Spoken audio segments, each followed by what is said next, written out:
Welcome to Daily Dose of Reddit. I'm your host, Zach, and today's subreddit is NuclearRevenge. Don't forget to like, subscribe, and hit that bell to never miss an episode. Alright, this story was called, Lady Wouldn't Vacate Private Parking Space. Good luck finding your licenseless car in another county police impound lot. I have lived in an apartment complex in Lisbon, Portugal for the last 4 years. And the where is important. If anyone's from here, you'll know that parking is hectic. Fortunately, my building has a private garage. However, as is often the case, some parking places are more difficult to park in than others. I have one of the easier ones. Last year, I was offered a job abroad and took it. I thought I'd be nice and parked my car at my parents' house where they have plenty of space and left a notice in the building elevator that went along the lines of, I'm the owner of 3B and will be away for at least 6 months. Feel free to use my parking spot. Ended up being away for longer, almost a year. Came back to see my parking spot occupied, which was okay since I offered for it to be used. Put another notice in the elevator, this time to say I was back and will be using the parking spot again. Gave it 2 ways and picked my car up for my parents.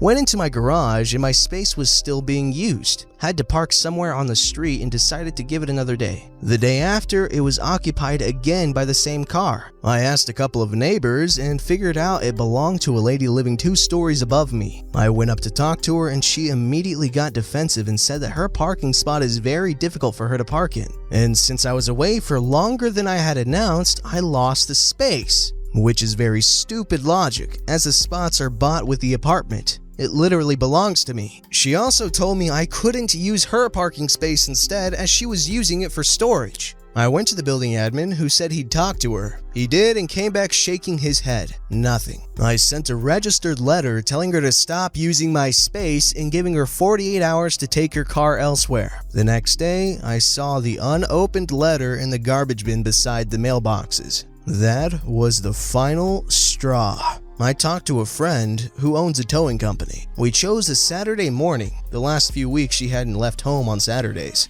I knew as I had been watching her car like a hawk. So I thought we'd have big chances of her not noticing anything until everything was done, and we towed her car. The plan initially was to leave the car just down the road, but that felt too close and too easy. Then I thought about leaving it in a city about 15 minutes away, but it still didn't feel quite right. My friend jokingly said, let's leave it in Madrid. FYI, Madrid is in Spain, about 600 kilometers, 375 miles away. I knew he was joking, but Madrid did feel right. I asked if he had enough time. He had, so off we went. Once we got to Madrid, we went out for lunch, strolled around the city and waited until it got dark and the streets were empty. In the meantime, we had already decided on where to leave the car, a handicapped parking close to a police station. And so we did. As a bonus, my friend also took both license plates off the car. Then we drove back home. It has been 2 weeks and I still haven't seen her car since.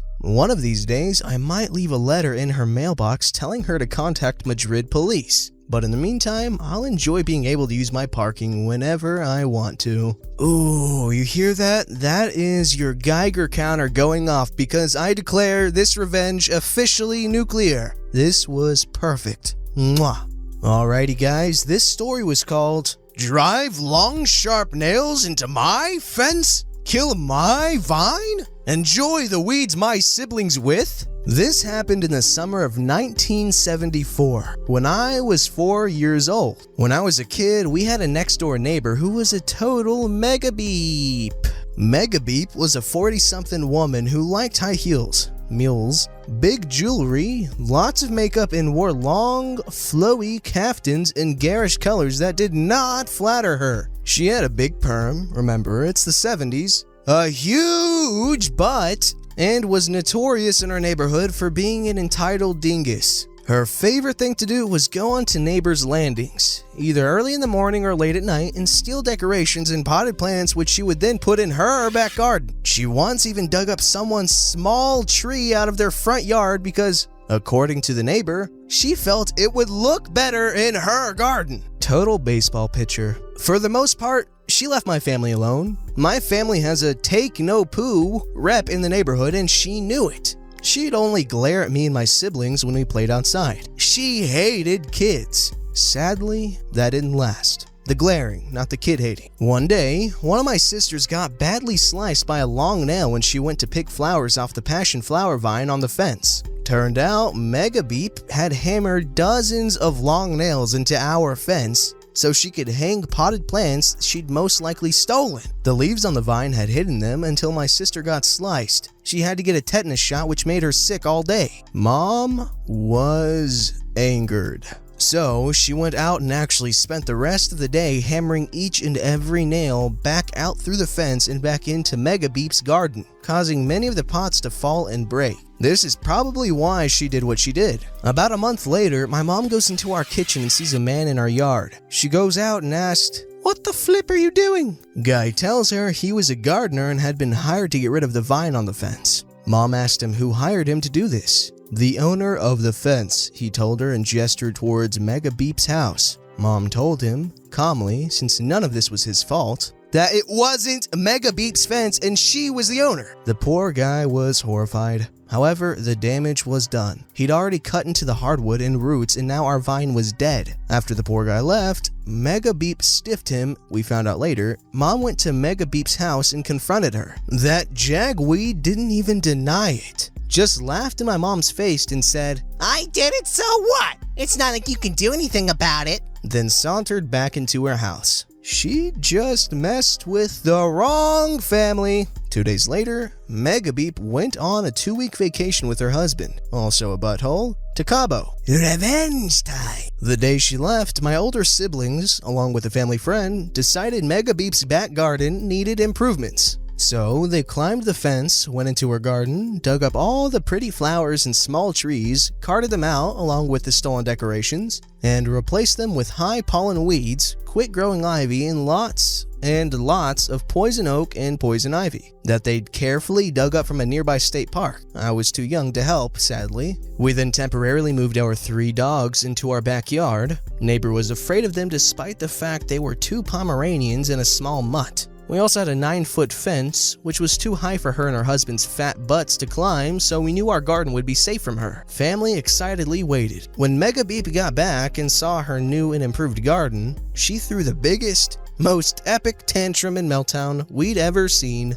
It was spectacular! A whole class of sugared up, peaked off preschoolers couldn't have thrown a bigger tantrum. From the top of the fence, we all watched. Dad took the day off to see the freakout, as he put it, as Mega Beep screamed and ranted, pulled her hair, kicked the weeds, and threw anything she could get her hands on, all the while cussing and screeching like she was getting a chili powder enema. Then she spotted all of us watching her. She yelled and cursed at all of us, laughing kids, coming to the correct conclusion that we had done this to her precious garden. By this time, all the surrounding neighbors were also watching, but of course she zeroed in on us. Mega Beep then stormed over to our house and banged on our door until Mom opened the door. Dad let her deal with it as he was still laughing his butt off. Mega Beep then demanded my family to not only pull all those ugly plants out and to, of course, pay for the new ones and plant them. And to do it now, right now. Our mom just looked at her, yawned, and told her she had zero proof it was her kids who'd done it. Mom knew, even sat and watched with me as my siblings did it, laughing the whole time. I think at one point my dad even helped. Mom then reminded her that she had stolen dozens of plants from the neighbors, had been caught blatantly stealing from their front gardens, yet she was surprised that someone had retaliated. Mom laughed, told her to step off, and went back inside. She ranted at us through the door for about an hour till her voice blessedly gave out, then stomped back to her house. She avoided us from then on and gave my mom a death glare whenever she saw her. Mom would just smile, give her the finger, and go about her business. She was intimidated by my dad and wouldn't do anything when he was around, but Dad worked a lot, so he wasn't there most of the time. We donated most of the dug up plants to neighbors she'd stolen from and returned the stolen ornaments and decorations to their rightful owners, if we found them, but kept 2 rose bushes, which we planted by our back gate, a ceramic hearth cat, which I still have, and a glass and metal sun god decoration nobody claimed. Mega Beep never did get rid of all the weeds and didn't realize it was poison oak she was pulling barehanded until she and her husband got horrible rashes over a third of their bodies, and I was told in some very unfortunate places. Alright, so our heroes of the story took the, I guess, calculated, classy approach when I personally probably would have just taken a dump on their yard whenever I could. But that's just me. What about you guys? Let me know in the comments below. Alright boyos, this story was called Almost Kill Someone We Respect and Put the Blame on Us, Lose Life as You Know It. So anyway, it is the early 90s and I was in my 20s working as an electrician with my best friend. We were known as the Hawkeye, me, and Trapper/Honeycut team of our crew, and we kept everyone on the job site laughing and in good spirits, even in the worst of times. We were working the new construction of an elementary school and had been on site since the very beginning. We were 2 weeks away from punch-out. That is where construction is complete and inspections are done, looking for any flaws or corrections that need to be made. Anywho, the superintendent over the whole construction site was a major jackhole, and he had been since day one. He was new and wanted to make a name for himself. It was his first time running a job and he had made several mistakes. And always blamed others. Remember me mentioning the worst of times? He constantly cut corners to save on costs, which would turn around and bite him later on. He had gotten several good hands fired. He would run good contractors off of the job and bring in his friends to replace them. The drywallers and painters were a couple of examples.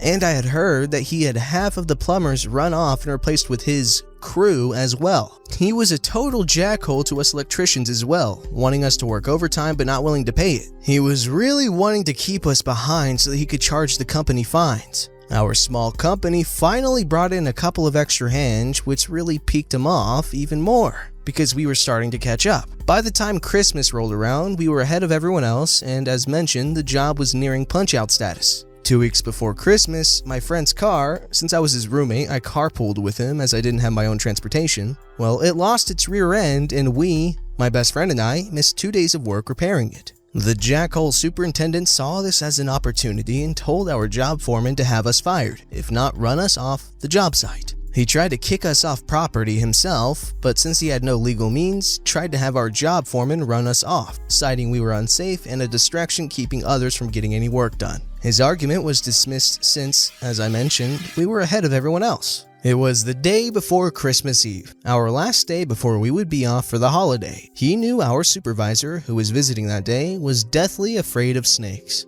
Earlier that day, a small rattlesnake had been found hibernating beneath a porta-john that had been moved and killed. Gotta love Texas. The jackhole superintendent had brought us a cooler full of beer for his crew for when the day ended. Well, our supervisor made his rounds, inspecting our work and talking to our foreman, and since we were his last stop, was ready to leave and start his holiday. The superintendent told him to have a beer and pointed out the cooler. Our supervisor opened the lid to our cooler and had a heart attack. Literally, the dead snake was inside. When the EMTs finally cleared him, the supervisor was telling him that he saw me and my friend at the cooler earlier that day and blamed us. Of course, we had been under the foreman's nose all day, in which half of it was with the supervisor, and our supervisor was aware to the jackhole's tricks, so he did not give in to the demands of us being fired. Now for the nuclear revenge. My friend and I did not take kindly to our supervisor being harmed, nor the blame being pinned on us.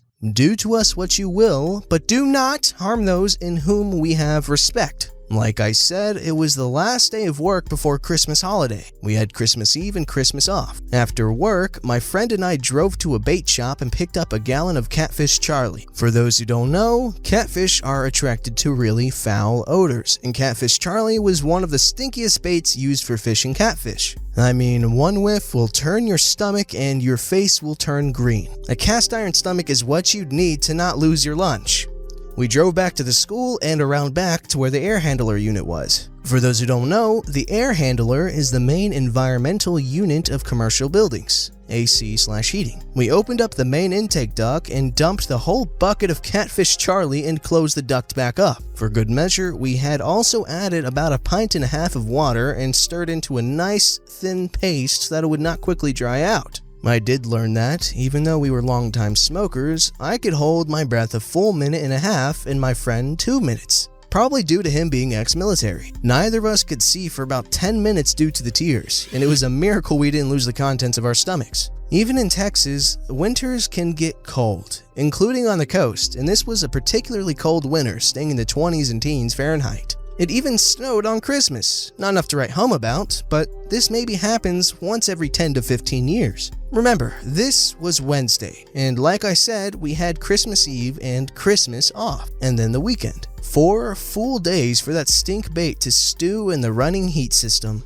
We came to find out later that the jackhole superintendent and his cronies had forgotten to lower the main thermostat before leaving for the long winter holiday weekend. The thermostat is normally lowered to 50 degrees Fahrenheit when closed during cold weather and raised to 82 degrees Fahrenheit when closed during warmer. Yeah, it was left at 75 degrees Fahrenheit that whole weekend. It's Monday, and my friend and I pulled up to quite the scene that morning. Martians on all fours seemed to be littering the grounds of the school. Projectile vomit spewed everywhere. There was an ambulance and 3 fire trucks on the scene with firemen in full rubbers, including respirators running around everywhere. All the doors and windows of the school were open with giant fans venting the buildings. The air was putrid, and we turned green upon exiting the vehicle. "Oh, holy fuck," was all I could say. "Oh, what the heck happened here?" Our boss was sitting on the hood of his car next to ours. His breakfast artfully painted the ground. The jackhole superintendent and a couple of his guys were in the back of the ambulance on oxygen as they had taken the full brunt upon entering the building. Okay, let's tally the damage. The smell had permeated everything. And I mean everything. The school, besides cafeteria, was fully carpeted. The drop ceilings were of the fiberglass type, as well as the insulation, so they absorbed the smell. The walls that weren't cinder block were papered and not painted. Since the inner ductwork was the insulated type, on the inside, all of that had to be replaced as well. Needless to say, tens of millions of dollars in damage. Also, a fence had to be erected to prevent such a thing from ever occurring again. Came to find out, the superintendent had skipped on the insurance and pocketed the money, so needless to say, it fell to his company to cover all the costs. All of his underhanded dealings came to light in the end as well. Needless to say, he lost his job and was arrested, losing his contractor's license forever. Well guys, you know what they say, revenge is a dish best served stanky. Don't forget to like, subscribe, and hit that bell to never miss an episode.